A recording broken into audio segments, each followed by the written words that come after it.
Everyone, welcome to GrayManPrepping. It is time for Tactical Tuesday, and tonight's topic is it's creeping open. Sheeppox, the deadliest condition. And I got Courtney up here. I still got my birthday background up there from yesterday. I'm scared. Should I hide? It was scary. Hi, everybody. All righty. And I guess gotta make this a little bit more interesting back here. Hang on a second here. What can I do to make that more interesting? Yeah, I'll put her up there. I'll put the number 2 person from the Against the Wind series up there.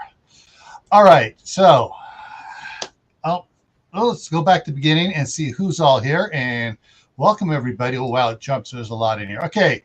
Evil Twin was in first with See No Evil, Hear No Evil, and Speak No Evil, and a bunch of sheep. Storms, Radios, and Cats. Barry is in. Then Walt Rogers. He says he's out riding to keep the sheeple away from the cattle. He knows what's going on. Jay's in the house.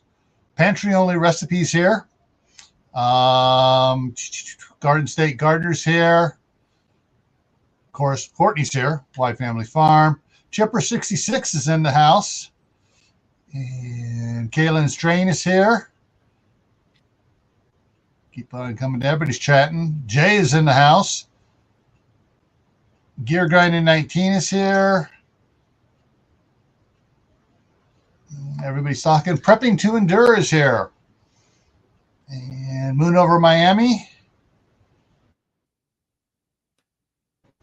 And I froze for a second there while I'm scrolling down. Everybody's talking back and forth. Idaho Garden Girl's in here.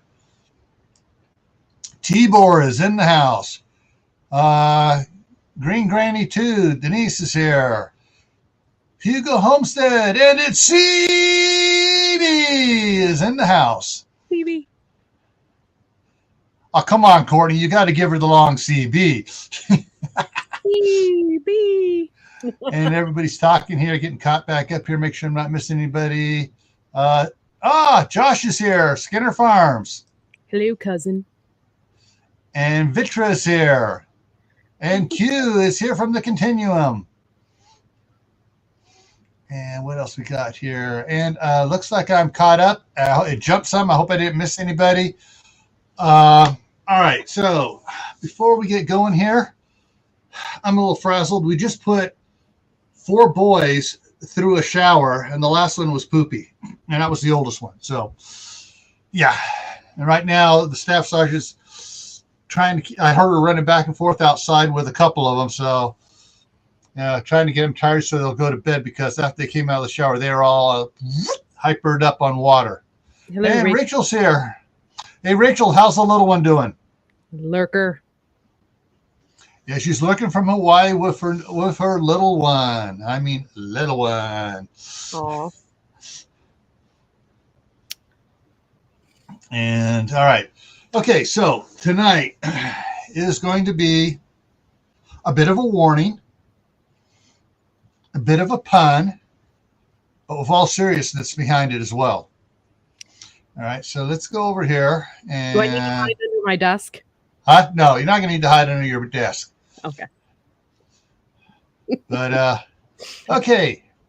Sheeppox. We've heard about all the other poxes and stuff going around, but sheeppox has been around a lot longer than them, and it's not very well known by the general public. But in the prepping community, a lot of us know the other name for it. Sheeple. Meh, meh. I'm going to follow along with the crowd and go along with the herd and pretend like those that are supposed to be the shepherds know what they're doing. Hey, LG. I feel like they're going to eat me.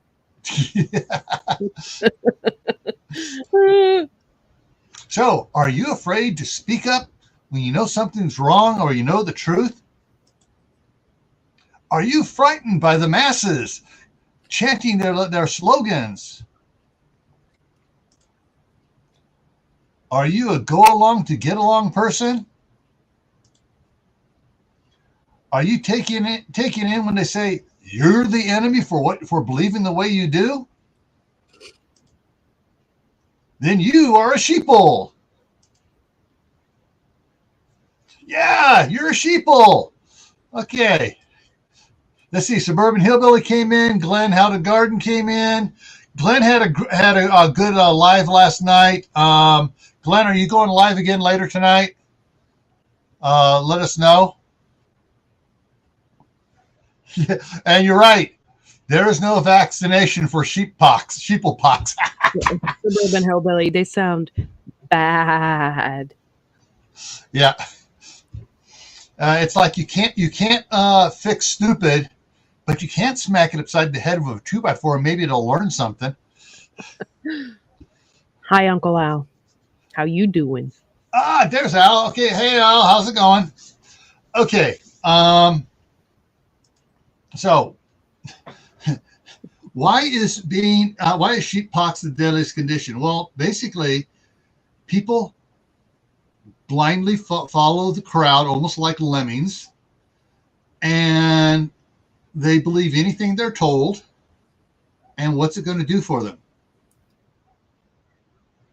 Side chat, answer this one. What is it going to do for the sheeple by just going along blindly, listening to what the popular thing is they're being told? Give them about 10 seconds to figure that one out and type an answer in there. We'll see who's brave enough to try to voyage and venture forth with an answer. Thanks, Glenn. You're so sweet. We love you, Glenn. Yeah. And Jay says, well, that's everyone that watches MSNBC. Not even that. I mean, I think most of the people that are sheeple, I mean, are they really watching? They're not dedicated watchers. Okay. They're just watching whatever's on the TV at the time. They got kids, they got whatever. So they're just watching whatever. And then they believe it because it's on TV. Yeah. They don't look into it. They don't question it. They don't. Yeah. As the saying goes, and I'm going to correct the saying here. It's not Kool-Aid. They drank the Flavor-Aid. Hey, Billy, how's it going? What's up, Billy? And so, all right. And here's an example of one that my wife works with. I can't believe they haven't arrested Trump. What he did to the American people was so bad. I'm so confused by that. I mean, you really believe that? She really does wholeheartedly, and oh God, the boss has had to tell her, tone it down because you're getting on the point of hostile work environment to other people that don't believe the way you do. Yeah, and those just middle of the roaders. She's sticking off. That's pretty ballsy to say that at work, though. Too. I mean, all the time, according to my wife. To think that everybody thinks the way you do, that's kind of like, self-centered. And whatever comes out of the demon rat's mouth, she believes wholeheartedly. It's the gospel truth. It's more true than the Bible. Dumb. Yes, and that's it. And with a lot of what's going on for the last year and a half and more, not talking about in your arm. All right. Just the example this week, was it today's Tuesday? So was it yesterday? I think it was yesterday. I watched it. Economic Ninja put up that the world's largest produce facility in France burnt. And some people, well, that's not going to affect us. That's over in France. Well, wait a minute. If France loses its largest produce production facility or processing facility, what are they going to do? They're going to turn and start paying more money to get it from wherever they can. Yeah, we better not be supporting them. We can barely support ourselves right now. And I hate to say it, with the current people that are in office right now, they're one of those people that like to share and share and share and share and share. I have a feeling that we're going to be like trying to support the entire world, and we can't even support ourselves right now. I think a better word for it, it's not sharing. They're buying people off with the giveaways. Yeah. But yeah, they're just like, oh, here's this. This is free for everybody. Oh, we'll forgive your student loans and stuff. And it's, that one really pisses me off. If you want to forgive somebody's debt, forgive the debt that people that have medical debts for cancer. Yeah. Forgive their debts because they didn't have a choice. Right. People that built up these debts to go to college and party had a choice.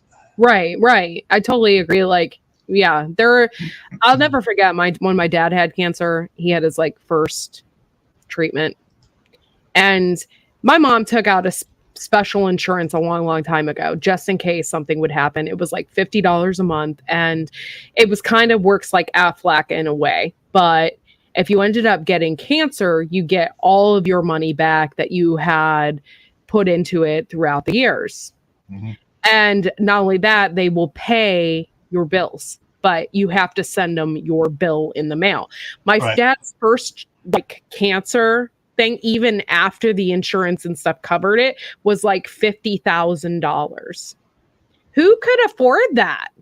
That's insane. Thank God she took out that extra insurance, right? Because if not, the debt that you can, and it's not even your fault. You can't help that, It's insane. It's insane. Hey, it's Southern Blessed Homestead with Patty and Mac. Yes, you have to look into it, LG, but there is insurances like that. And I think she paid like $50 a month. I don't even know what it's called, but I could do it too. And basically you pay into it, and then over the course of the years, and if you don't end up getting cancer, they give you the money back too. So it's it's a really good program, but you have to look into it because I don't really remember what it was called. So Prep for Eternity is here. Hey, Brother Donnie. Hello. And Southern Blessed. Howdy, sir. Yeah, my mom, all right. When I graduated from high school in 1975, that was in Fredonia, Arizona, the biggest town in the little Arizona strip in the northwest corner there. My dad moved back to California about 6 months prior. So we stayed there so my brother and I could finish, that year of high school there. And he got a job with a company called Signode. Signode is the parent company of Paciloid, which is your nail guns, the original nail guns and stuff, Paciloid. Well, they did everything at the factory he was at, and of all their facilities, only one was union. One they let unionize. The rest of them they wouldn't let unionize. But what did they do? They gave them the same insurance the union one had, gave them the same pay, and they didn't have to pay union dues for it. So no one in the other factories would join the union because it was going to cost them money to join the union. I'm surprised the union allowed that to happen because the union didn't have a choice in the matter because the company said they let the one go and they went to the next one. Hey, we're already getting that. Wow. We don't need you. We're not going to pay, the $207 a month for nothing. We're already getting it. And by the time the union realized it was already done, and they actually had a fairly good working relationship with the unions. So it's like, hey, we're not trying to screw anybody. We will negotiate with you and, work with, everything. But anyways, the insurance they had was phenomenal because 6 months after we moved back to California, my mom came down with lymphoma cancer. And they paid everything. That's good. It is probably one of the best insurances out there. And they paid everything. Yep. Including the experimental treatment she went to I can't remember the doctor's name now, but he's long gone now. But he and I think it took about 18 months, and all of a sudden there was no sign of her lymphoma, which is unheard of at the time. Yeah. And so they're doing some experimental, treatments, things, and it worked, and it, hers went into total remission, never saw anything again. and she died in 88. Oh wow. I'm not 88. I mean 2008. She died in 2008, and this was 2000. This was 1975 is when she got sick, and 75. So, and I guess it was about, got to get my years right here. 75, 76, winter 76, December, January into 77 is when she was, pronounced clear. As far as they couldn't find anything. And so, and she was only, so when they said when she first got it, usually most people live 4 to 6 months. Wow. And it was like, boom, the treatment started working. It still had signs of it, but it took about a year and a half, and all of a sudden it was gone. Yeah. So, and now when they catch someone at her stage, it's a 2 to 3 year, because of the treatment she got is now proven is now part of what they use now. So, anyways, back to the we talked about cancer and stuff like that, but let's go back to the main topic: the Flavor Aid drinking sheeple. Those suffering from sheep pox. Yeah, I don't know what's going on with my family, but I can't, my aunt, it's not my aunt, it's my cousins. We went to my aunt's 80th birthday party, my great aunt. And my one cousins are straight up Democrat, whatever. They wouldn't even look at my mom or my brother or me. They wouldn't even look at us. I don't understand that. How can you? I don't get it. Yeah. And I know it was because of that reason. My brother is very outspoken about what's going on today. My brother's a nurse, and he's very outspoken about what's going on right now. And, he almost lost his job because he refused to get the fake vaccine. Yeah. So, he's very outspoken about it, and they don't like it. But at the same time, be an adult. What happened to being an adult and you simple. You were a threat to their view of the world. Oh. Hi, Uncle Al. How are you doing? Yeah. Come on. Nice. Yeah. Yeah, CB's right. We're all human in the end. We all bleed the same color. But what we do until we get to the end really changes, what some people can cause a lot of problems for other people, because they have, as my mom would say, they have horse blinders with rose-colored glasses on. Mm-hmm. Yeah, it's just sad. It's sad because this is completely separated families. People are pissed off at each other. And why? Okay, whatever happened in the world, they succeeded because now you have people that are completely against each other, and you have families that are against each other. Didn't this happen during the Civil War? Yes. Brothers were against brothers, mothers, they separated, they divide and separated. Did they not? And it's sad. Yeah. It's sad. One of the things that I had some my sister and her kids were some were saying, "Oh, we got to get it. We got to get it." And I sent them the link in private to the doctor that developed it, the messenger NRA, shot, and he had been explaining it is not a vaccine. All it does is suppress the symptoms, so you're not suffering as much. You can still transmit it, you can still get it, but you're not going to suffer as much. And they go, "Who is this guy?" I go, "That's the guy that invented it. He's the doctor that did it." And about 2 weeks later, someone said, "I did a little research. You're right." It took the guy who made it telling them it ain't what they're telling you it is for them to look it up. You mean you got on Google and you researched something? Right. Not using a link. other than Google. Oh, and like researched it. Go or whatever. Yeah, you use a real search thing. A lot of new preppers are asking, "Do you have this link?" And I told them, No, get off your butt and do your own research. I have this couple of people that always argue with me because Gil knows me. Like, we could burn charcoal inside the house to heat the house. Oh, God, my head Yeah, hurts. we got a carbon monoxide detector, so it's safe. I don't know who it is, but there's a prepper out there that, from what I heard, they're like storing cans of pop. Yeah, I know. I don't know who that is, but someone needs to tell them that that's like insane. It is. Like, it has to be a YouTube ploy. It has to be like, oh, I need to watch this person because, oh my God, that is the dumbest thing I've ever freaking heard. Like, who the hell? Oh, I got an entire room dedicated to my pop. Like, really? When shit hits the fan, are you really going to be wanting pop?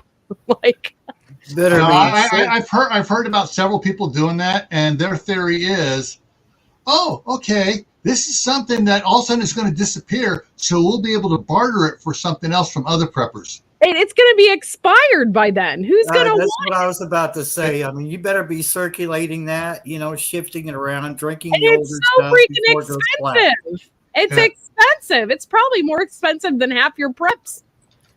Like, that crap isn't worth the high fructose they make it with. It's dumb. Right, but these are sheeple. They do dumb things. Yeah. Like I had one guy argue. YouTube ploy, like they're just trying to get views and. Right. I had one guy. This is why I'm out for a couple days because they put a cortisone shot in the back of my shoulder. Trust me, you don't want to never get one of those things. It hurts like you already have. I know Barry has storm cats and radio. It hurts. Mm-hmm. I mean, it makes you cry because I threw this guy. I told him it's a cambit. It's not a toy. You don't floor it around with your finger. You're going to hurt yourself or you're going to hurt somebody else. It's a very specialized weapon. And he said, I see it on the movies. The movies got it wrong. That's a modern gaming technique you see on cartoons and games and videos.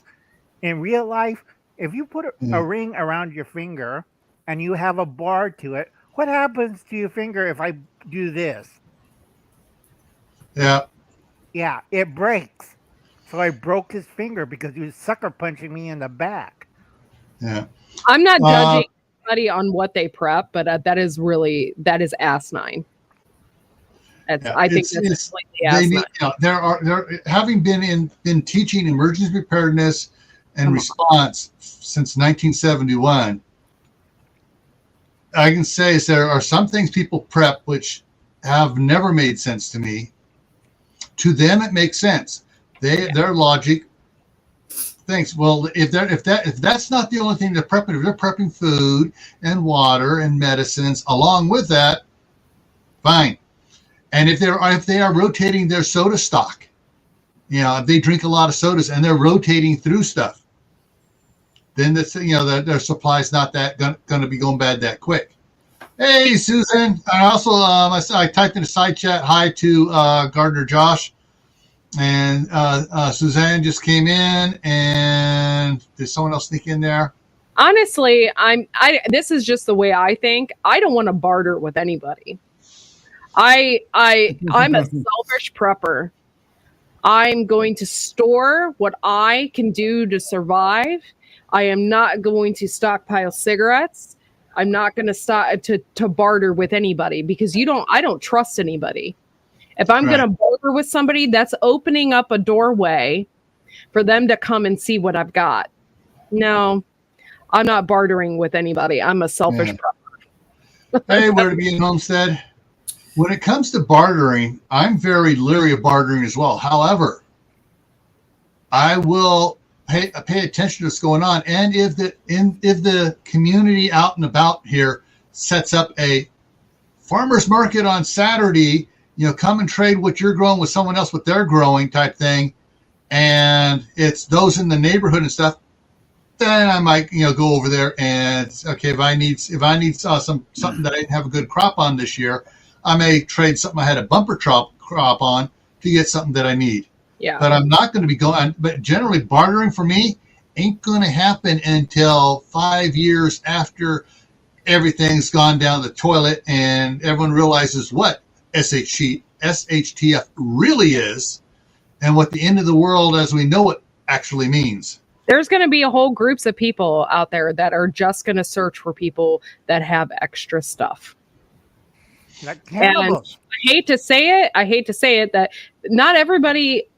I mean, I would like to think that the world is a kind place, but it's not. People are ruthless, and when there's no law and there's lawlessness, which I assume in that kind of situation there would be, you can't trust anybody.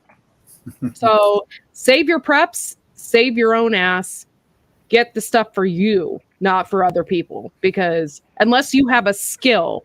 Now, if you have a skill that you can share with somebody and only you can share it because you know that skill, then that's something different. But stuff, people are going to rob you. Yeah. Yeah. I agree with LG. How to Garden, Glenn, How to Garden was talking about this. He talks about people go out and when hurricane's coming, let's go out and buy a plywood. They throw it up. Hurricane gone. They throw it away. Hello, people. You spent a lot of money for the plywood. Save it. Make sure you cut it for the size windows and stuff. Mark which window it's for. Save it. And once it's dry, paint on it. Seal it so you can use it year after year after year. Because, hey, hurricanes come multiple times every friggin' year. Not to mention, every single time they put them boards up, they're adding new holes. If you have your pilot holes set up already and you set up your boards, you can reuse those boards in the same exact spot. In fact, you can mark the back of the board, living room window. Yeah. Right. Gil and I again. I just went to the hardware store the other day and I was blown away by the prices of just I wanted to redo the paneling in here. It was like $284 for 10 sheets. And I was like, Yeah. I got to get a book. I'll be right back. Okay. I have to go to the bathroom. I'll be right back. Yeah. When it comes to hurricanes and stuff, and the way that sheeple are, you'll be safe. You can do this, And Glenn was talking about some of the stupid idiots that were out there and what happened to them. And if you get hit by a hurricane, even if it's just every other year or every 3 years, Glenn gave a good way of how you get your plywood, you reinforce the back of it with a 1x3 or 1x2 or 1x4 material, so it sits out away from the glass in case it gets hit by something or starts vibrating and shaking. It doesn't beat the glass and break it. But you can get a set anchor that you can drill in the wood. You screw it in. You screw out the set on it and stuff on it. And that way and you can paint around it and seal it again. And you throw up your boards with the 1/4 inch bolts in it and and it is held in there. I would like to throw a one example of lawlessness, and I think we all need to learn from it, is the Hurricane Katrina issue. That was a prime example of what can happen when things go really bad. And research into it, look it up, look at what happened there, and you'll find out. And at that times, like the whole world, can you imagine? That was just a small area. So, and the one that followed right on its heels, Rita, was actually worse. Yeah. No one hardly remembers Rita except for those involved in it. Everyone talks about Katrina, but Rita was actually a bit worse. Because they hit direct. Katrina was a glance. Now, I think Gil said about the set screws. I have, like on Mythbusters, plexiglass storm windows. My windows are plexiglass, so I got hit with golf balls, baseballs, basketballs, a volleyball, tennis ball, because I have kids in the neighborhood who are deaf, and I hold their balls. No joke. And I'm saying, talk to your parents in sign language, and says, you get your balls back once you say, I will not play in the street with hard balls near Uncle Alan's house. because I got tired of replacing my windows. That's why I got everything plexiglass, and I got the storm windows plexiglass, and plexiglass is really hard to break. Am I right, Gil? Yeah, and if you want to take it up a step, you go to Lexan. Yeah, because Lexan is more expensive, and that's what they use to make bullet-resistant windows out of. not proof, folks. Resistant. Yeah. Because, yeah. Also, I was at a book reading, which cracked me up. Everybody see this one? All right. Hang on, hold it right there for a second. Boom. Okay. There we go. All right. This is the first book. Now, they did a really good book club, but they didn't finally read the final chapter. After all this, he left the country.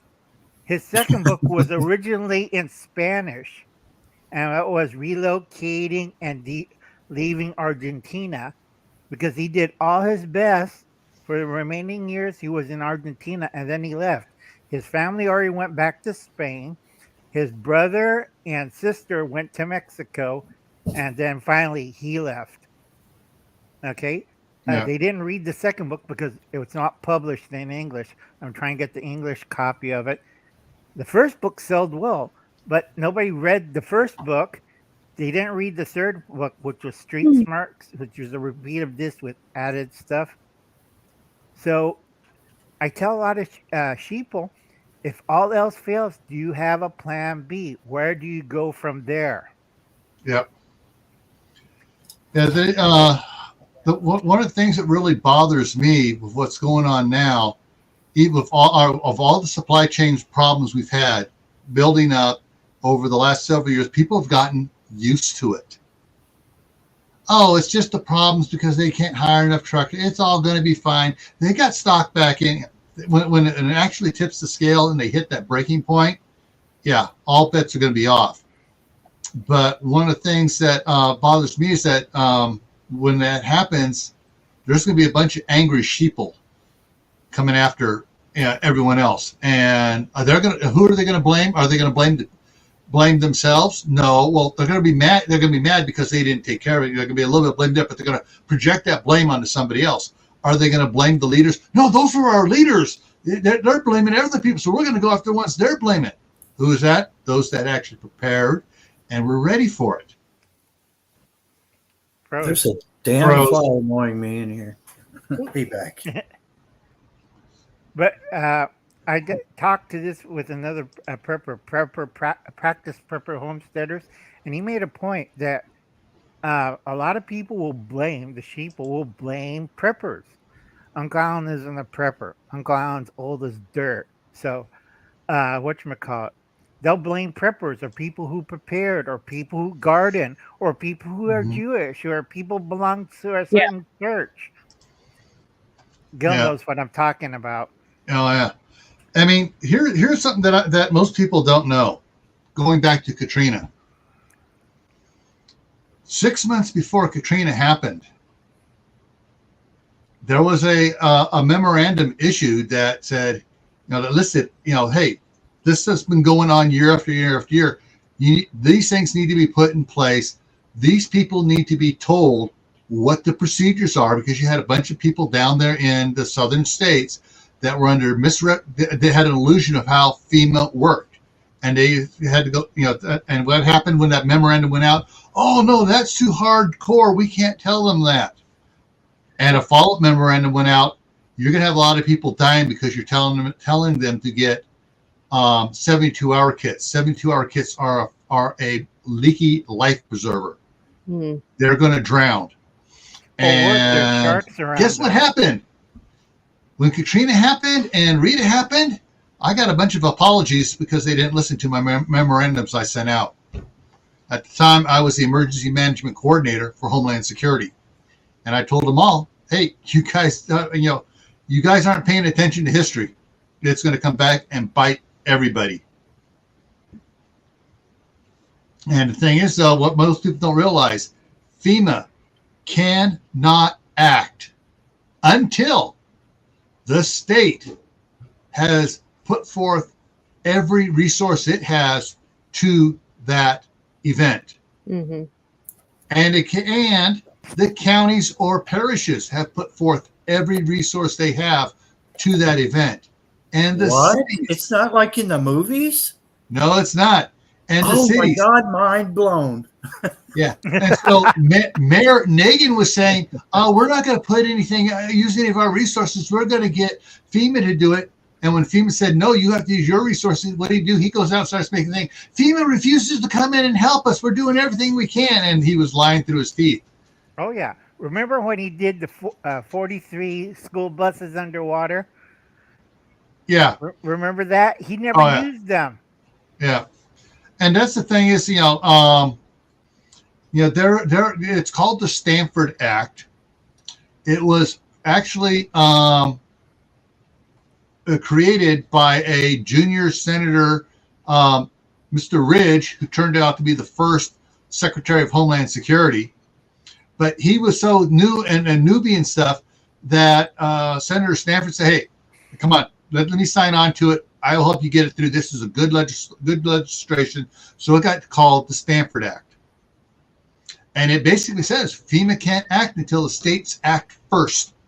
And then FEMA will come in and reimburse them all and bring in other federal stuff at the time. But the states and the counties and the cities have to act first. Yeah.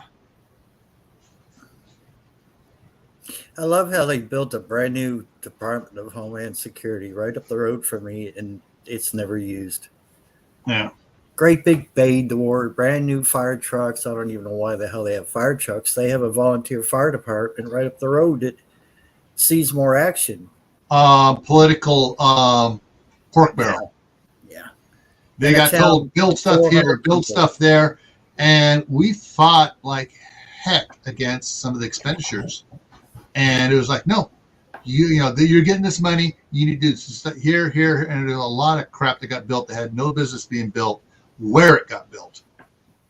Last 2 times I was in there, all they were doing was sitting around drinking coffee and bullshitting.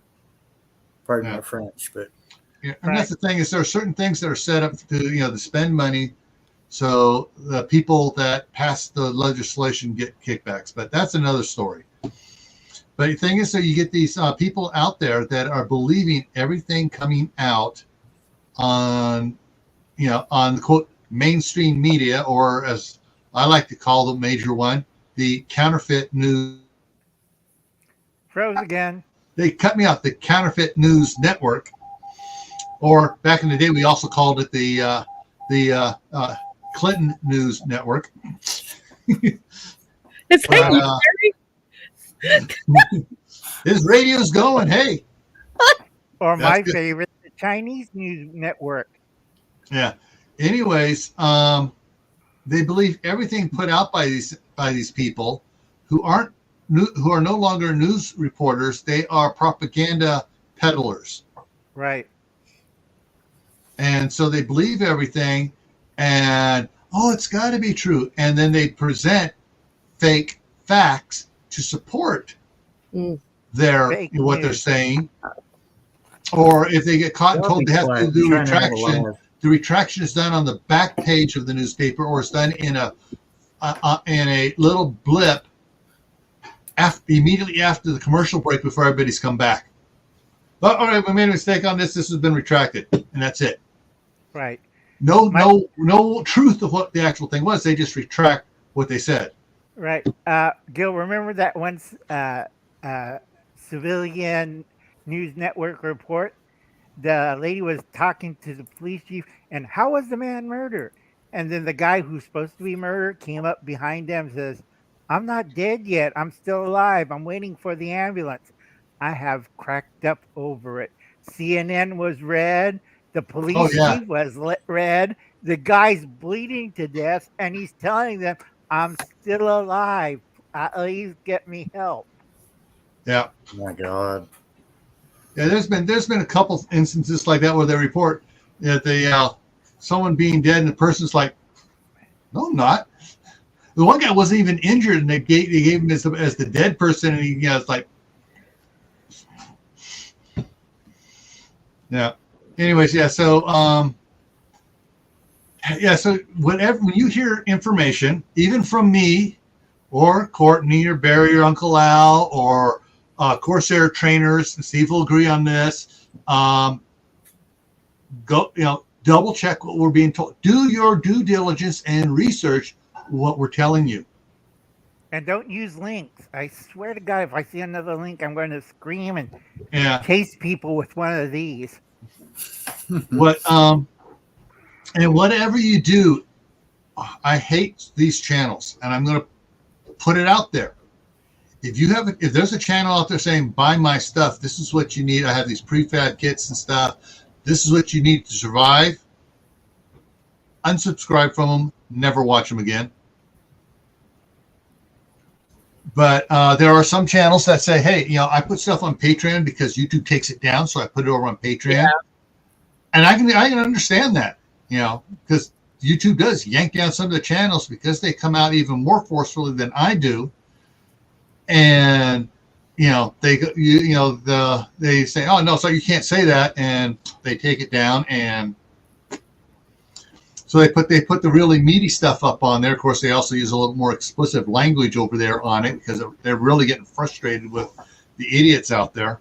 Right, folks, all right now, because it's a dip on all social media platforms, because I have been reading so much changes since September 22nd on YouTube, TikTok, Snapchat, Instagram, 3 other platforms. They all have to change it because A, they're losing money.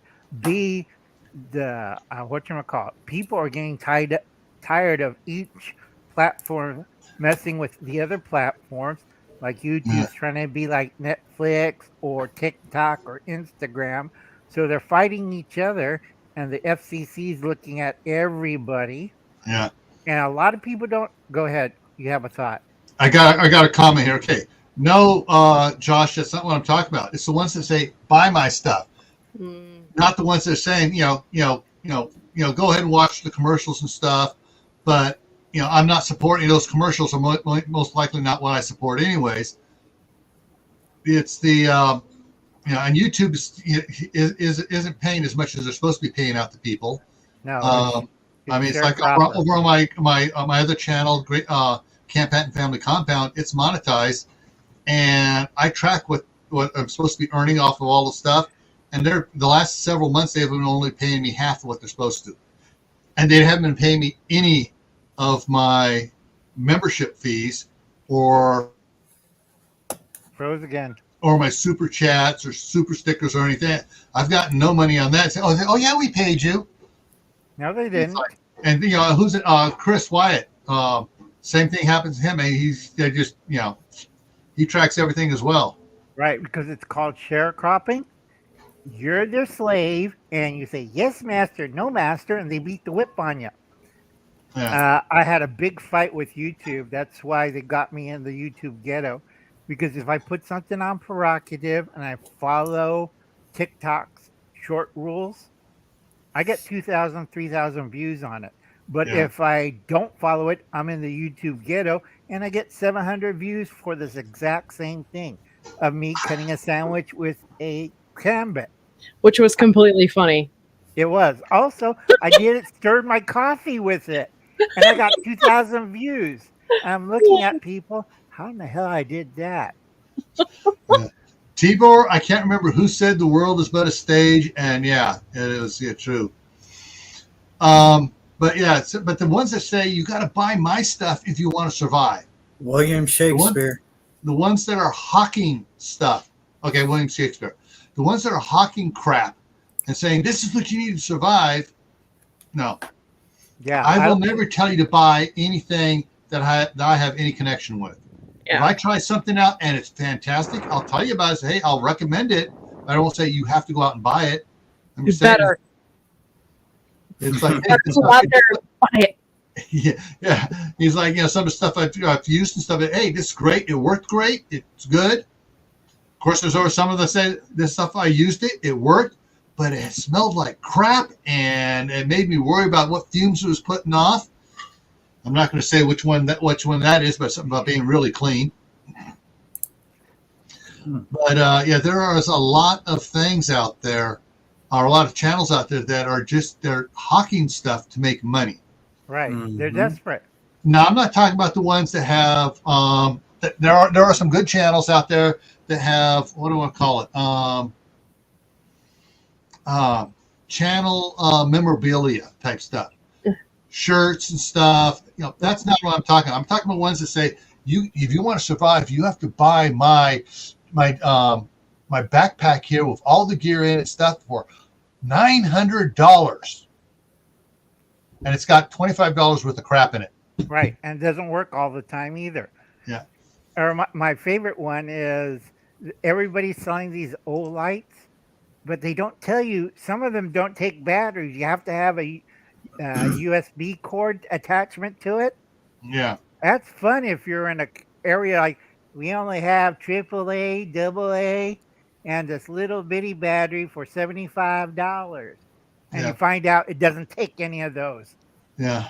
And their Yeah, customers. Moon has it right. The snake oil peddlers. Yep. Yeah. So, you know, I'm all for preppers having side hustles.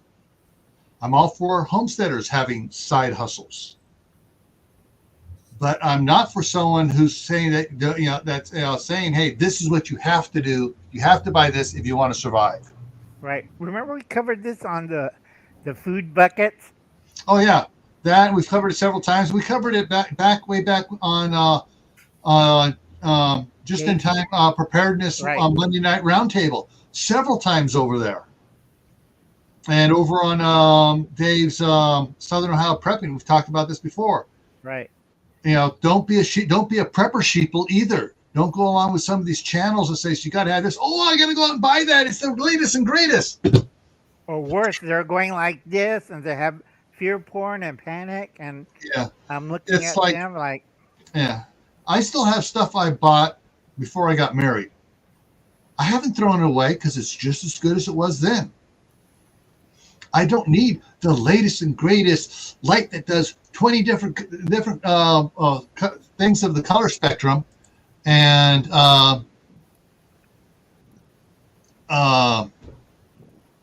remember the life straws? It goes flashing. So you got your infrared spot, you got your green, you got your yellow, you got purple, you got all these different colors. Wow. And then some do flashes, and some do strobes, and some do super bright. And and you can see up a gnat's rear end at 1,000 meters. Yeah, who wants to do that?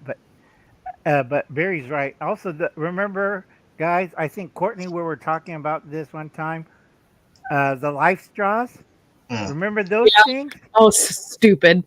Oh, I see this puddle here. Let me see if I can slip up some of this water.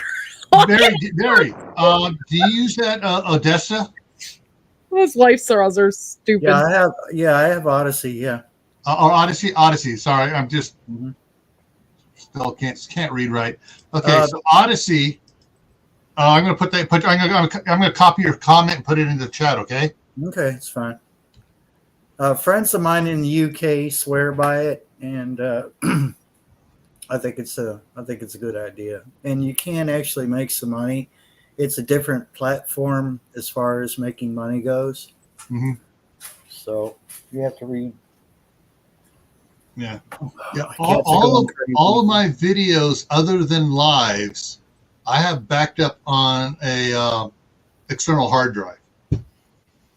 Yeah. So I can always, start fresh over, somewhere else again, or, change, come up with a new name and come back on again and just start publishing all those videos again. So if you feel like you're crossing the gray line, the invisible gray line that YouTube or any other platform is set up, Odyssey will, for now, back that video up, because every time you post a new video on YouTube and you have an Odyssey account, they will automatically scan your YouTube because you give them permission, and they'll put that YouTube video on their platform under your channel, and you can name that new channel, whatever you want. Oh, so you don't have to download everything; it'll just be automatically put on. Automatically, yeah. Okay, so, cool. That sounds great.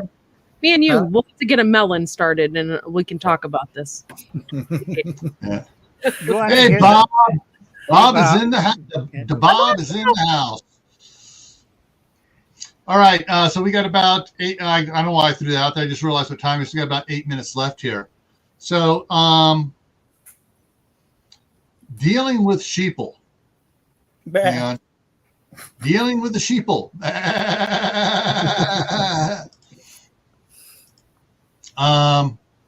To keep the sheeple, that herd, from knowing about you, OPSEC, operational security.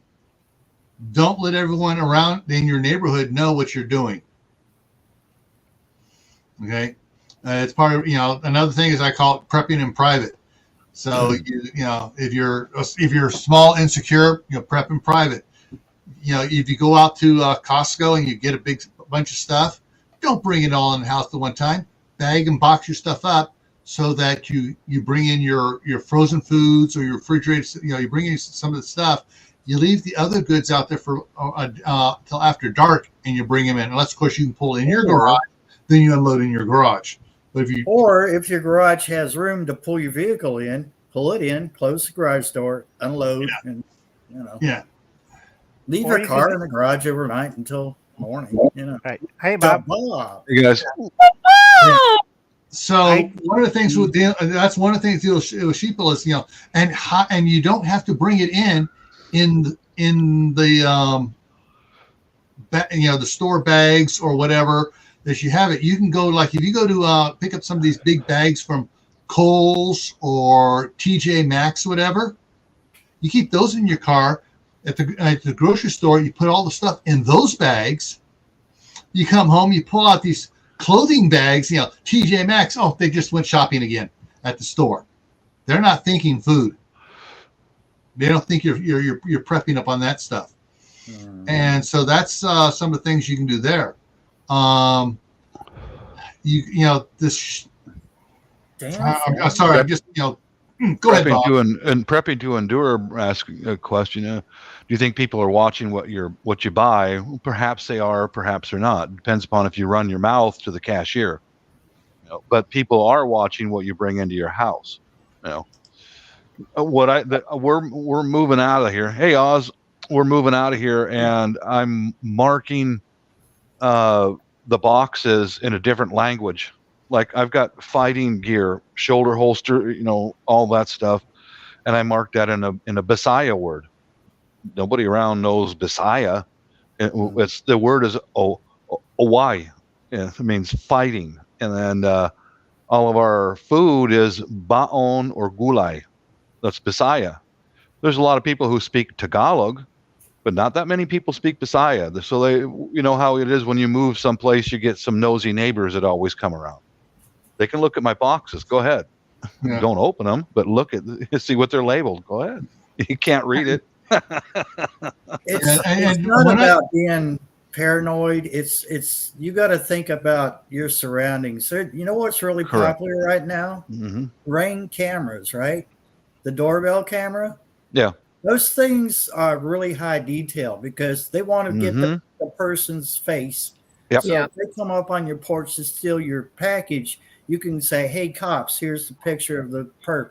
I didn't know this, but those ring devices, like the ones, like you can get messages on your phone. If somebody else in the neighborhood has a ring device, and say, for instance, they were broken into or something's going on, it will alert everyone in the area that has a door that has a ring device. So know what's going on in your neighborhood. If you notice how sometimes law enforcement will post up looking for this person, that's where they get a lot of video from, is from ring cameras. And they're detailed, man. They can look at somebody's camera across the street from your house, can look right into what you're doing.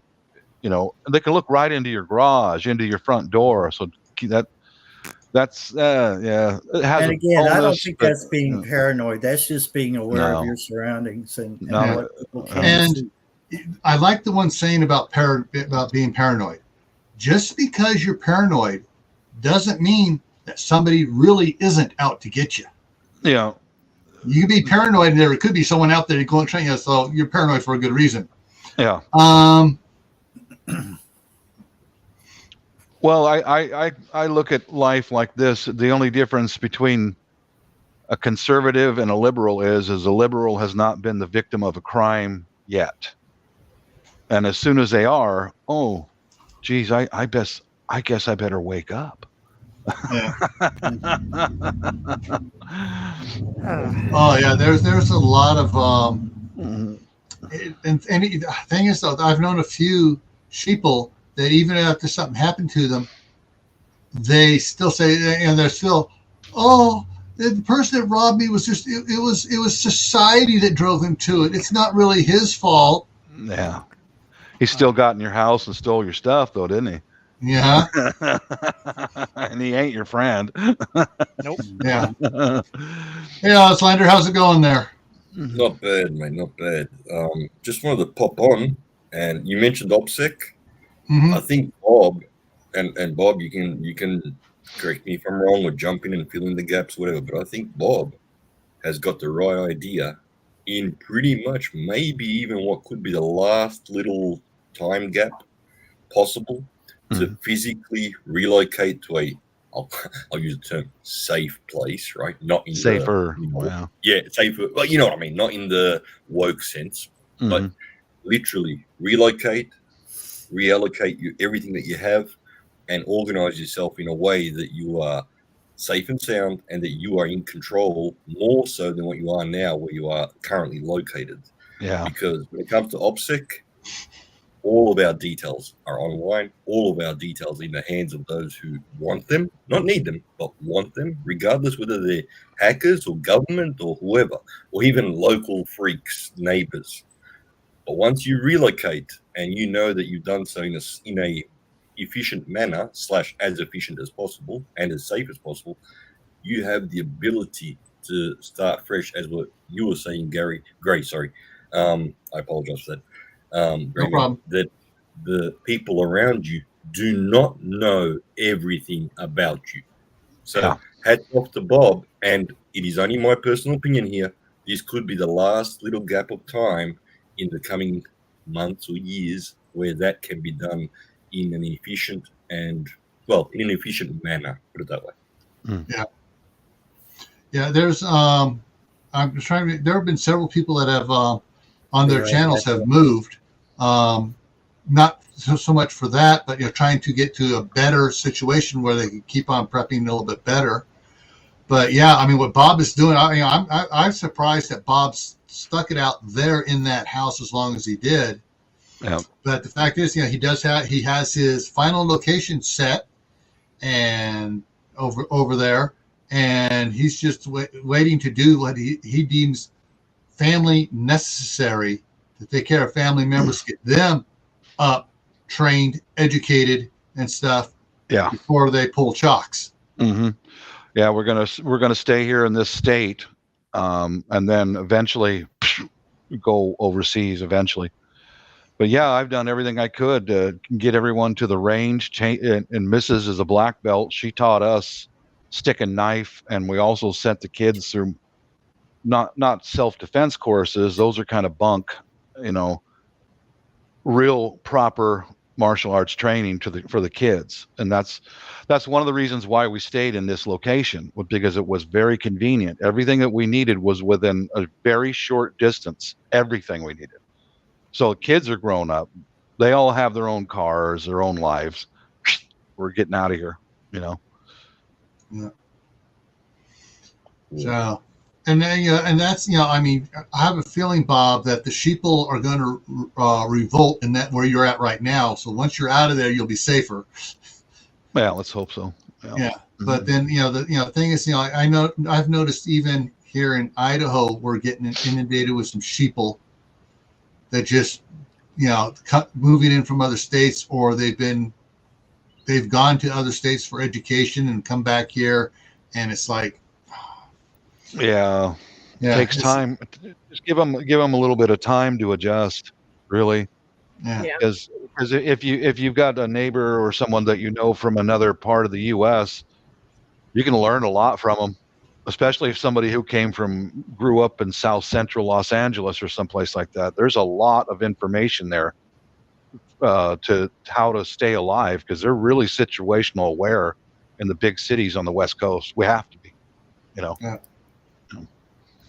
Yeah, I mean, it's like, you're talking about Los Angeles and stuff.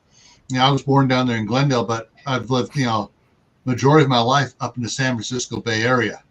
Mm-hmm. And so you got Richmond up there, which is, and then East Oakland, which is, and and then over the hill we got Stockton. And so there, it's, there is, three areas that I don't like even driving through, but it's, there are, I have friends that live in those areas and stuff that are desperate to get out of those areas. Oh, I don't blame them. I can't blame them. They are no longer sheeple. Yeah. They've become educated, and it's like, Mm-hmm. They realize that, oh crap, boy was I wrong, boy was I lied to. I need to take care of stuff. Yeah. I'll give you. Here's the thing: color has nothing to do with it. No. I mean, there's African American, there's Filipinos, there's Laotians, there's whites, there's Hispanics. I mean, guys with purple with pink polka knots. Mm-hmm. Yeah, there was around 2020. Mrs. started gathering up pistols around 2016 because she recognized that the communists were here. She heard them in the same chants in Portland, and that's when she started gathering up pistols from 2016 all the way through 2020. And there were other people in the world who heard the communists, and we went to the rifle range religiously once a week, and man, we would throw lead and exchange weapons. So we all learned everybody else's weapons. All the people at the pistol range for a very, very long time, almost all of them were Southeast Asians, Vietnamese, Cambodians, Chinese, because they recognized that, I remember seeing one family from Vietnam was grandpa, his kids, and the grandkids were at one booth. And I'm sure grandpa was able to escape Vietnam and escape the communists. And I'm sure he arranged it. Okay, we're going to get some guns. We're going to start learning how to shoot, because he remembers what it was like during the fall of South Vietnam. But those were the people who were very aware of what's happening. They're not sheeple. Those are the people you can learn from. Yeah, that's the key. That's the key. Life experience. Mm-hmm. I've sometimes been a little arrogant in comments in chats when I ask the following question: how many people here have served for any length of time?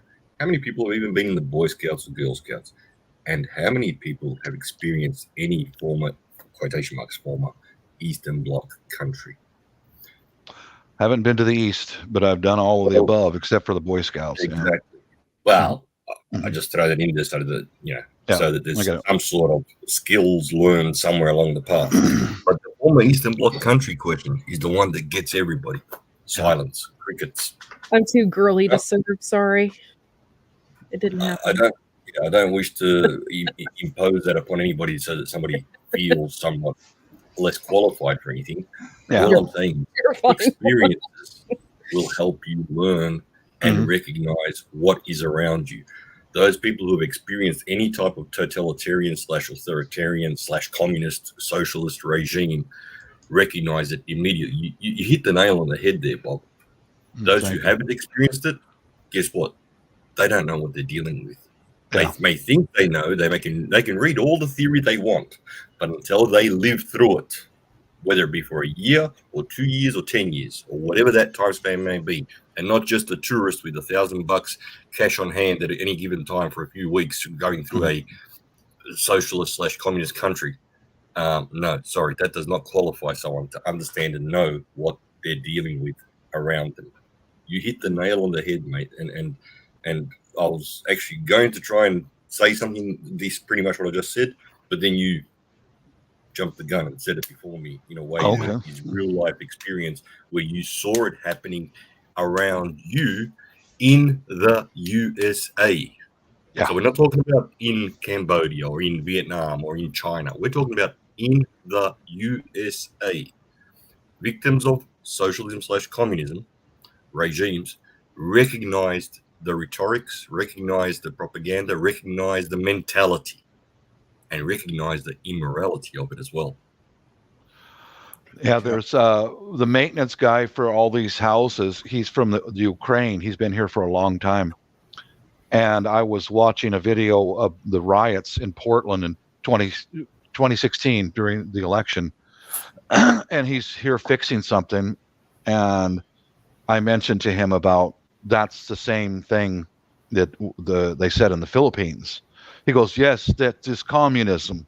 Those are communists. They're here. They say the same thing in the Ukraine. The same, no justice, no peace. No, that's one of the ways, or anything that's grassroots. Yeah, that's another one of their indications, how they can tell each other apart. Oh, this is a grassroots effort. You better stand back away from those people because they're not your friend. Yes, and that will be abused by way too many people out there. When they say grassroots, they don't understand that the same term is being abused by those who want a regime, who want to be in charge, their way or the highway. Yeah. And you know what the sad part is?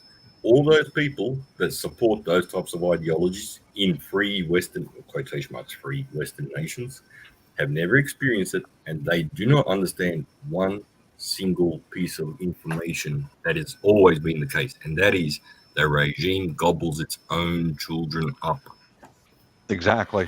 Communists eat their own. As soon as you're finished being a useful idiot, you dig your own grave. They did that all over Vietnam and the Philippines and other places. Yeah, they eat their own. You bet they do.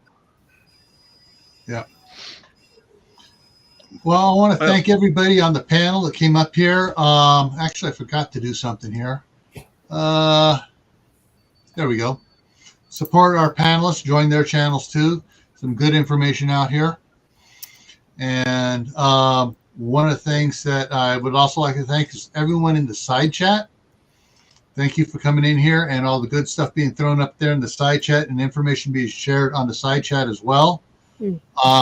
So coming up for myself on Thursday night at 11:55 Eastern will be the Midnight Ride, which is going to be kind of open chat. We're going to chat, have people come up on the panel here. We're just going to chat about stuff and whatever the side chat or on the wherever it goes, it goes. All right. So we want to help people out any way we can.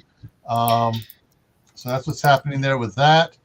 I know tomorrow, Laura at Hedgehog Homestead is I just lost who she's interviewing tomorrow. I don't remember. Oh, shoot. But that's at 2:00 Eastern time for Hedgehog's Homestead tomorrow afternoon at 2:00. Friday is at 11. Lives Friday after party type get together. And then Sunday, what's going on with you on Sunday, Courtney? Same stuff, 11:00 p.m. Eastern Standard Time, just late talk. And that's, at 11 on Sundays. Yeah. Can we talk about Pattaya, Thailand? Or if you so choose, Bob. There's some inside jokes here, going around. We can say on other channels. Yeah. Now, Courtney, however, how many are you away from 1,500 now? Oh, I'm 7 away. 7 subscribers away. Come on, people. We can make Wide this Family Farm. If you're not subscribed to Wide Family Farm, go over there, watch one of her shorts, make a comment, subscribe, and watch another short tomorrow. That way the AI doesn't just, discard it. Yeah. for here on GrayManPrepping, I'm 218 away from being monetized. Awesome.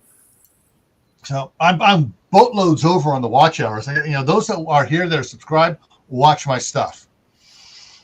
They stick and they watch, but so it's unfortunately YouTube doesn't like to share this truth out, and they throttle how it gets spread out there. Yeah. So, and Bob has some really great videos out on making stuff from scrap and doing some cool things. He made that real cool stove with the tea lights, from scrap. So good stuff around there. You look in the background. He's got drill press, lathe machine. He's got a welder. He does the stuff. I'm gonna soon put a bunch more of my videos back on public, so be looking for that. Okay, cool. I had privated quite a number of them because they showed the outside of my house or me making things that'll spear right through the sole of your shoe. Some people got upset about that. Wimps. Yeah. So sensitive. Uh-huh. And hang on, let me see if I can pull something up here real quick here. Is it going to allow me to pull it up here? Hey, Jack. There we go. Here's Courtney's link. For those that wanted to check her out, there's the link to Courtney's channel, Wide Family Farm. And anyone else that has a blue wrench, throw your channel up there, and to go ahead and throw your own channel in there for the in the side chat there. And anybody else that has a channel that I haven't given a blue wrench to yet, they're putting out videos, throw theirs up in there too. One of the things that I do want to make sure everybody again emphasize, no matter what you hear up here on the panel, we want you to go double check it. Do your due diligence. Check out what we're saying and make sure that what we're telling you falls in line with what you want to hear. Tibor makes a really good point. Say some prayers or send some good vibes towards Fishes and Love's life. Carol, she's down there in the middle of that hurricane. So yeah. And so is Operation Capsation, Matt. And how to garden Glenn's down there too. Yeah. So and is Robert down there? No, he's in Alabama. He's in Alabama. Well, they can still get some trails up there too. But yeah. So keep those in Florida in your prayers that it lessens as it passes over them. All righty, folks. Well, we're going to wrap it up here. Next week. Oh, yeah. On Monday at 8 o'clock Eastern on Camp Patton Family Compound, my other channel, the topic is hand out, hand up, or empty hand. How you deal with those in need. Then on Tactical Tuesday, here on Tactical Tuesday next week, we're going to be talking about map making and tracking your neighborhood and beyond. So those are the two topics I'll be coming up with next week here. All right, and just looking down here at anything final things in the side chat. Okay. Oh, Florida Boys Survival is down there, and there's a couple others I just can't remember that point out their name here in Florida as well. I guess I froze there for a minute, didn't I? There are other channels in Florida. I just can't remember names. So, if you know who they are, share it out in the community tab who they are so that people can, offer up prayers for them. Because this is no hurricane is a good thing to go through. Mm-mm. All righty, folks, we're going to wrap it up here. Any final words from the panel?